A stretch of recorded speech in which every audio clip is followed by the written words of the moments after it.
3.4 million dead from Hurricane Florence. All right, hit it.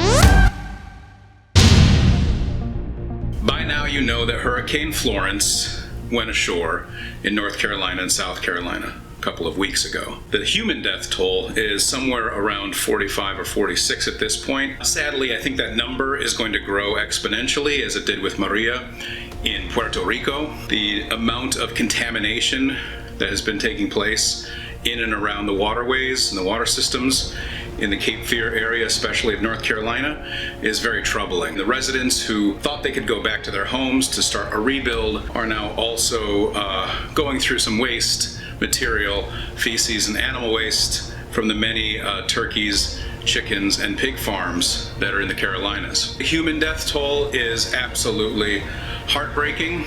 On top of that, there are the 3.4 million farm animals that have died as a result of this hurricane. Animals that were bred specifically for food. They are considered property, and so the insurance for these farms is only covered as if these sentient beings are property. So millions and millions of chickens and turkeys and upwards of 6,000 pigs are now dead, having been left behind when the farmers and others evacuated. The tragedy of this waste and the sadness associated with the death of these animals is overbearing for a lot of us. It's unnecessary. These deaths didn't have to happen the way they happened, understanding that these animals were bred to be dead anyway. This is one of those moments where I am very, very happy that I am vegan. I'm very happy I've made the choices I've made. Not so much to say I told you so to anyone who lives down there, who all of my thoughts are with the residents, very hopeful that they'll get through this, but more so that I'm not contributing to this, putting money into pigs and